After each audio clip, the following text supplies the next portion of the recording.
Querido amigo, hoje o nosso alvo é estudarmos mais um capítulo de Eclesiastes. Vamos estudar Eclesiastes 10, 1 a 20. Como temos mencionado em outras ocasiões, a simples leitura desse livro bíblico tem trazido alguma confusão quanto à sua compreensão e à sua interpretação. Essa dificuldade em relação ao conteúdo de Eclesiastes acontece porque muitos daqueles que o leem têm dificuldades em harmonizá-lo com o restante da doutrina bíblica e até alguns duvidam da sua inspiração. Mas, quando nos detemos para analisá-lo mais detidamente, como temos feito nessa série de estudo, conseguimos ver que esse livro retrata o pensamento de um homem sem Cristo.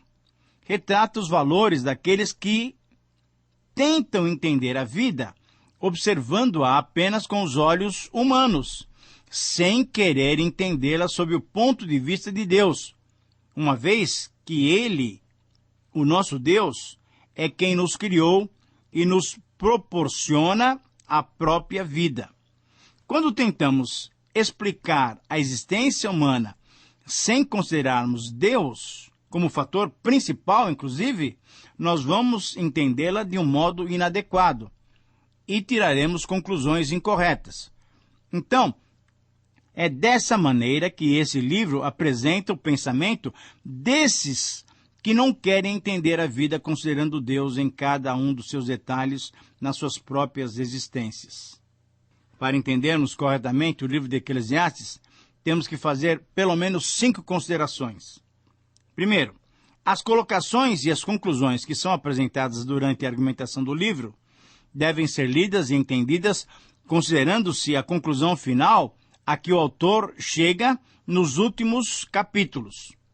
Segunda consideração, temos que considerar que esse livro foi escrito sobre um enfoque humano, isto é, palavras do próprio autor, tendo em vista a observação da vida sob a visão do que ocorre debaixo do sol, isto é, vida vista de acordo com a sabedoria meramente humana.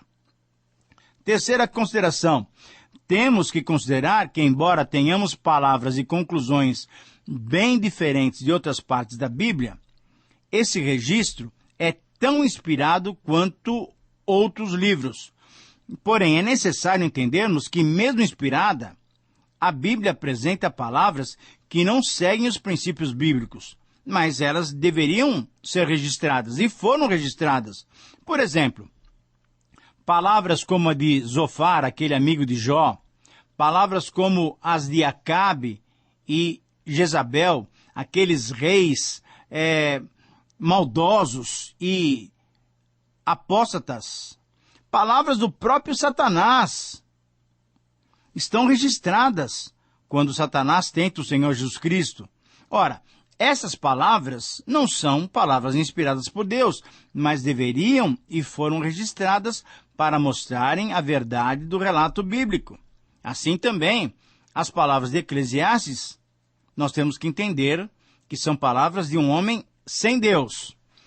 Uma quarta observação, temos que considerar também, e isso é importante, temos que considerar o fato da revelação progressiva. A Bíblia é um livro de revelação, e a revelação foi sendo progressiva. Em Eclesiastes, isso fica ainda mais notório, porque esse homem que busca o sentido da vida vivia nos tempos dos reis, lá nos tempos do Antigo Testamento, e não conhecia toda a revelação divina que teve o seu ápice na vinda de Jesus Cristo. Encontramos, então, no conteúdo desse livro, muitos argumentos negativos em relação a essa vida e a compreensão dela. Porém, com a vinda de Jesus, tudo ficou muito mais claro. Temos uma vida após essa existência. Ficou mais claro que um dia nós ressuscitaremos e ficou totalmente estabelecido que todos nós seremos julgados pelo justo e supremo juiz. Em quinto lugar, finalmente, temos que considerar que esse livro é um desafio à nossa fé. Ao invés de rejeitá-lo simplesmente, não, Devemos estudá-lo porque ele é um desafio à nossa fé. O autor vem argumentando e vem demonstrando a desilusão, as dúvidas, as incertezas, o ceticismo, a sabedoria meramente humana. E assim ele não consegue entender qual o propósito, qual o significado e qual o sentido da vida. Ora, quando olhamos para a vida sem considerarmos Deus, realmente nós não conseguimos entender. Mas como nós verificaremos nos últimos 2 capítulos, ele finalmente chega à verdade e descobre que somente através de Deus, somente com o temor a Deus, podemos achar as respostas verdadeiras para aquelas perguntas cruciais que se levantam ainda por todo o livro. Temer a Deus, querido amigo, é o princípio da sabedoria, e somente a partir da sabedoria divina encontramos verdadeira satisfação, encontramos o sentido, o significado da vida e também a maneira correta para vivermos. Diante disso, então, caminhando para esse final revelador, esse capítulo 10 nos estimula a vermos a vida com um olhar prudente e cauteloso. Então, o título sugerido para esse capítulo pode ser resumido nessa pequena frase: o valor da prudência. Somente isso, o valor da prudência. Esse é o título desse capítulo. Lembrando que no final do programa passado, quando estudamos o capítulo 9, percebemos nos versos finais que a sabedoria, em muitas ocasiões, não é valorizada. Mas, embora isso seja uma constatação verdadeira, foi a partir do final do capítulo 9 e agora nesse capítulo 10 que nós vamos encontrar uma mudança de postura. Já no final do capítulo 9, houve como que uns lampejos de coisas melhores. Houve um pouco de esperança sendo colocado em nossos corações. Todo o pessimismo foi dando lugar a uma tênue luz de esperança. Considerando agora o capítulo 10 como um começo de processo de esperança, de mudança, ou considerando-o como um interlúdio para aliviar a tensão que a desilusão e o pessimismo provocavam, vamos perceber que esse capítulo 10, nos leva a enfrentar as questões sobre o sentido, o significado e o valor da vida sob um enfoque, sob um prisma diferente. Após sermos estabilizados com lembretes para sermos sensatos, no capítulo 10, podemos nos atirar com mais segurança ao convite para sermos corajosos, no capítulo 11, para sermos alegres, no capítulo 11 também, e para sermos tementes a Deus. Nós vamos ver isso no capítulo 12. Portanto, nós temos um final muito bom para esses 2 últimos programas que temos pela frente, capítulo 11 e capítulo 12. Então, a frase que sintetiza esse capítulo 10 pode ser apresentada com essas palavras: viver com prudência é o desafio para todos os que querem aproveitar bem a vida. Eu repito, então, essa é a síntese do capítulo 10 de Eclesiastes, versículos 1 a 20. Viver com prudência é o desafio para todos os que querem aproveitar bem a vida. E aqui nesse capítulo nós vamos encontrar 3 razões para vivermos prudentemente. A primeira razão para vivermos com prudência é evitar o mal que a estultícia provoca. Versículos 1 a 11. Vamos ler esses versículos para entendermos bem o que o autor está dizendo para nós. Assim como algumas moscas mortas podem estragar um frasco inteiro de perfume, assim também uma pequena tolice pode fazer a sabedoria perder todo o seu valor. É uma frase interessante. Nós vamos estudá-la daqui a pouquinho. Para quem é sábio, versículo 2, é muito natural fazer o que é certo, mas para o tolo, o natural é fazer o que é errado. Versículo 3, todos percebem que ele é tolo, até os que não o conhecem notam a sua falta de juízo. Se uma autoridade se zangar com você, não peça demissão. Erros sérios podem ser perdoados se você não perder a calma.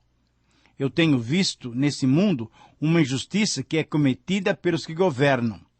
Eles colocam pessoas tolas em altos cargos e deixam de lado pessoas de valor. Tenho visto escravos andando a cavalo e príncipes andando a pé como se fossem escravos. Quem abre um buraco cairá nele. Quem derruba um muro será mordido por uma cobra. Quem arranca pedras será ferido por elas.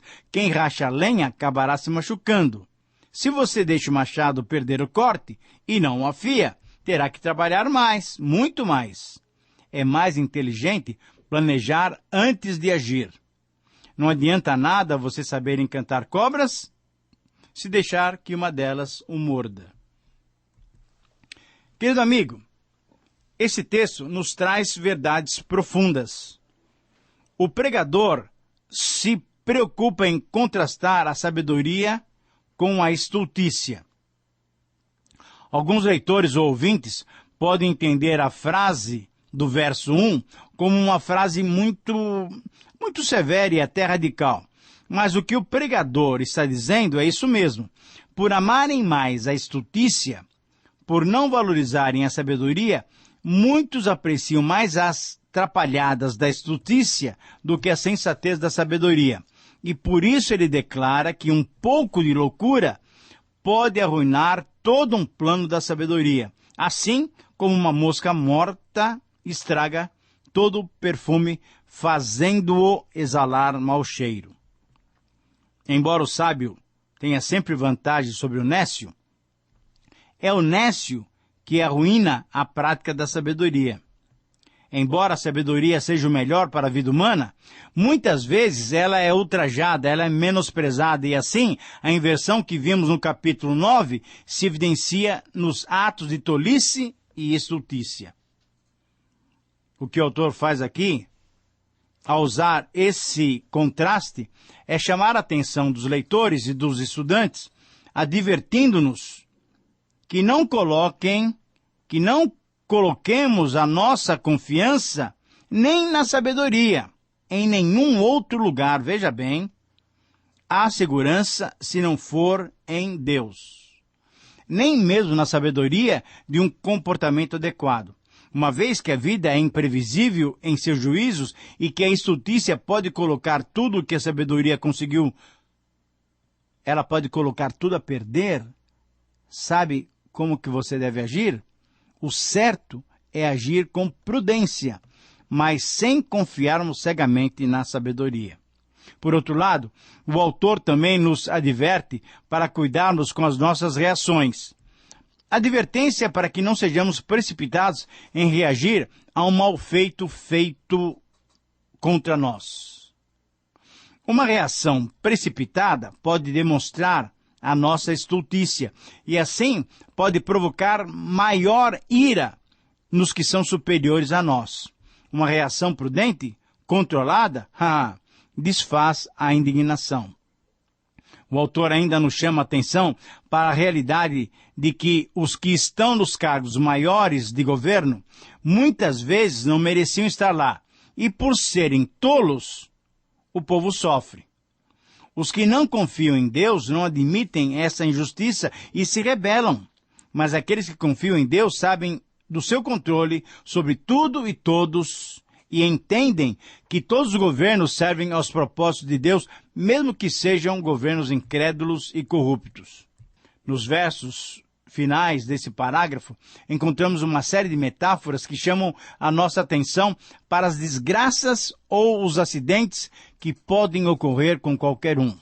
Ao lerem esses versos, versículos 8 a 11, alguns intérpretes dizem que o pregador está avisando: evitar acidentes é dever de todos. Mas outros entendem que o pregador, desenvolvendo o pensamento do homem sem Deus, mostra que os acidentes e os contratempos acontecem e que Deus não está nem preocupado com os homens. Por isso, esse homem sem Deus afirma as palavras do verso 5, que diz assim: ainda há um mal que vi debaixo do sol. Querido amigo, essa é a visão do homem sem Deus. E por isso, vale a recomendação desse parágrafo: viver com prudência é evitar o mal que a estultícia provoca. A segunda razão, então, para vivermos com prudência é saber o valor das palavras. Versículos 12, 13, 14 e 15. O texto diz assim: quem é sábio recebe elogios pelas coisas que diz, mas o tolo é destruído pelas próprias palavras. Ele começa dizendo tolices e acaba falando coisas absurdas e más. O tolo não para de falar. Ninguém sabe o que vai acontecer amanhã, nem pode dizer o que acontecerá depois da sua morte. Versículo 15. Somente um homem muito tolo, tão tolo, que nem consegue encontrar o caminho de casa, se esgota de tanto trabalhar. Muito bem. O pregador aqui, querido amigo, ainda continua nos advertindo contra a estultícia e agora nos chama a atenção para o mau uso que podemos fazer da nossa língua. A língua dos insensatos é um mal descontrolado. As suas palavras destilam um veneno mortal igual à serpente que foi usada como ilustração lá no versículo 11. Através do falar precipitado, sem princípios e até caluniador, este homem sem controle acumula contra si mesmo o revide e a insatisfação dos seus oponentes. Se esse homem considerasse a sua própria incerteza em relação aos eventos futuros, certamente ele teria muito mais cuidado com aquilo que profere os seus lábios. E todos nós, se consideramos devidamente a nossa própria ignorância em relação aos acontecimentos futuros, a quantidade de palavras ociosas que multiplicamos neciamente, com certeza elas seriam diminuídas, elas não sairiam dos nossos lábios. Os tolos, querido amigo, se esforçam em vão, pois não entendem das coisas mais simples, como, por exemplo, eles não conseguem discernir o caminho para a sua casa dentro da cidade. O cuidado, então, a prudência com as palavras é, por isso, importantíssimo. E, finalmente, agora chegamos aos versículos 16 a 20, a terceira razão para vivermos com prudência. Essa terceira razão é o respeito às autoridades. Eu leio para vocês esses versículos. Um país vai mal quando aquele que o governa se deixa levar pela opinião dos outros e quando as autoridades começam a se divertir logo de manhã. Mas um país vai bem quando quem o governa toma as próprias decisões e as autoridades sabem se controlar, comem na hora certa e não bebem demais. Se por preguiça você deixar de consertar o telhado da sua casa, ele acabará ficando cheio de goteiras e a casa cairá. Versículo 19. As festas ajudam a gente a se divertir e o vinho ajuda a gente a se alegrar, mas sem dinheiro não se pode ter nem uma coisa nem outra. E versículo 20, não critique o governo nem mesmo em pensamento, e não critique o homem rico nem mesmo dentro do seu próprio quarto, pois um passarinho poderia ir contar a eles o que você disse. Na sequência, então, dos seus argumentos, demonstrando o valor da prudência, o pregador ensina que a felicidade de um povo depende muito do caráter dos seus governantes. Se eles se deixam levar pelo poder, pelas riquezas e pelos prazeres, certamente o povo sofrerá. Se, por outro lado, esses governantes forem esforçados e governarem com diligência, a nação toda, todos serão beneficiados. A preguiça é inimiga do sucesso, do bom êxito. A vida devotada aos prazeres, aos festins, ao vinho e às riquezas não é recomendável e não traz benefício para a comunidade. Mas, mesmo assim, existem muitos governantes que desrespeitam o povo e só ficam no poder para usufruir de tudo que o poder, a riqueza e a fama lhe proporcionam. Mesmo assim, o pregador instruiu que falar mal dos governantes é perigoso, principalmente em regimes de exceção, em regimes de governos absolutos. Um pequeno pássaro, ele ilustra, poderia levar a sua opinião ao governante e você se sairia muito mal. É lógico que nós estamos em outros tempos. O nosso sistema de governo é democrático e somos livres para expressar as nossas opiniões. Porém, o que o Novo Testamento nos orienta é que nós devemos orar pelas nossas autoridades para que possamos viver em paz. Lembre-se de 1 Timóteo 2, 1 e 2. E conforme o nosso sistema de governo, as eleições podem ser o canal correto para expressarmos as nossas opiniões e tentarmos mudar aquilo que entendemos estar incorreto. A prudência, então, é mais uma vez recomendado como a maneira pela qual devemos nos comportar. Minha oração é que você não seja encontrado em falta com o Supremo Juiz, que um dia nos julgará a todos. Querido amigo, que o Senhor te abençoe. Um grande abraço e até o próximo programa.